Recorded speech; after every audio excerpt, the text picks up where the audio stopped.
श्री गौरीपुत्र गणेश भगवान की जय। ओम नमो भगवते वासुदेवाय। भाद्रपद मास के कृष्ण पक्ष की एकादशी तिथि को अदा एकादशी के नाम से जाना जाता है।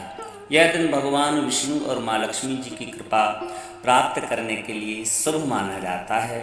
मान्यता है कि इस व्रत के प्रभाव से जातक को समस्त पापों से मुक्ति मिलती है और अंत में मोक्ष की प्राप्ति भी होती है। आज के इस वीडियो में आप जानेंगे कि एकादशी तिथि कब से कब तक है और साल 2024 में अदा एकादशी का व्रत किस दिन रखा जाएगा, तथा यह भी जानेंगे कि अगले दिन अदा एकादशी का व्रत कितने बजे खोलना शुभ रहेगा, ताकि हमें व्रत का पूरा फल प्राप्त हो सके। इस बार अदा एकादशी में 3 शुभ संयोग बन रहे हैं। साल 2024 में अदा एकादशी का व्रत 29 अगस्त दिन गुरुवार को रखा जाएगा। कल गुरुवार के दिन आप लोग इसी चैनल पर अदा एकादशी की बड़ी दुर्लभ कथा को अवश्य श्रवण करना। अदा एकादशी का व्रत रखने से गरीबी दूर होती है, घर में सुख समृद्धि आती है। यदि आप आर्थिक संकट से जूझ रहे हैं या आप पर कर्ज है तो आपको अदा एकादशी का व्रत जरूर करना चाहिए। श्री हरि की कृपा से व्यक्ति को वित्तीय संकट से मुक्ति मिलती है, यानी गरीबी दूर होती है। यदि आपने कोई अपनी बहुमूल्य वस्तु खो दी है तो भी आप अदा एकादशी का व्रत रखकर उसे प्राप्त कर सकते हैं। ऐसी धार्मिक मान्यता है, क्योंकि राजा हरिश्चंद्र ने भी अदा एकादशी का व्रत किया था, जिसके प्रभाव से उनका खोया हुआ राजपाट, धन दौलत, पत्नी और पुत्र सभी उनको प्राप्त हो गए थे। अदा एकादशी का व्रत करने से संतान सुखी रहती है तथा उस पर आने वाले समस्त संकट दूर हो जाते हैं। अदा एकादशी का व्रत रखने और भगवान विष्णु की विधि विधान से पूजा करने पर समस्त पाप मिटते हैं और मृत्यु के बाद व्यक्ति को परम धाम की प्राप्ति होती है, भगवान का धाम मिल जाता है। इस साल अदा एकादशी पर 3 शुभ संयोग जो बन रहे हैं। पहला संयोग यह है कि भगवान विष्णु का यह व्रत गुरुवार के दिन पड़ रहा है। पहली बात, जो भगवान श्री हरि विष्णु का दिन है, विष्णु भगवान की पूजा और व्रत का दिन है। दूसरा संयोग यह है कि अदा एकादशी पर सर्वार्थ सिद्धि योग बन रहा है। और तीसरा संयोग यह है कि व्रत वाले दिन सुबह में सिद्धि योग बनेगा, जो शाम तक रहेगा। पूरे दिन सिद्धि योग है, इसलिए समस्त कार्य आपके सिद्ध होंगे, मनोकामनाएं भी सिद्ध होंगी। इस व्रत को विधि विधान से जरूर करें। इन संयोगों में अगर हम एकादशी का व्रत रखते हैं और माँ लक्ष्मी तथा श्री हरि भगवान विष्णु का पूजन करते हैं तो शीघ्र ही हमारी मनोकामना पूर्ण होती हैं। आइए अब काशी के पंचांग के अनुसार जान लेते हैं कि अदा एकादशी तिथि कब से कब तक है तथा अगले दिन व्रत का पारण हमें कितने बजे करना होगा।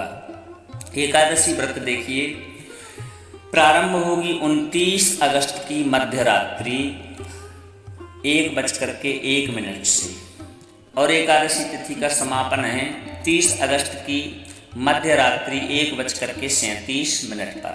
तो सूर्योदय के समय एकादशी तिथि 29 अगस्त गुरुवार को होने के कारण शास्त्रों के अनुसार अदा एकादशी का व्रत 29 अगस्त को ही रखना शास्त्र सम्मत है। अगले दिन 30 अगस्त दिन शुक्रवार को व्रत का पारण किया जाएगा और व्रत के पारण का शुभ समय क्या होगा? शुभ समय रहेगा सुबह 7:49 से लेकर 8:10 के बीच में। तो जब भी हम एकादशी का व्रत शुभ समय में खोलते हैं तो हमें एकादशी के व्रत का पूर्ण फल प्राप्त होता है। व्रत करने वाले व्यक्ति को प्रातः स्नान आदि करके भगवान श्री हरि विष्णु की प्रतिमा को पंचामृत से स्नान कराना चाहिए।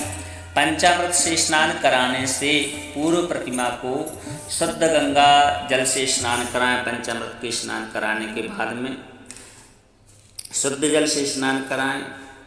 यह बहुत ही शुभ है। पंचामृत में दूध, दही, घी, शक्कर, शहद का इस्तेमाल जरूर करें, क्योंकि इन चीज़ों से ही पंचामृत बनता है।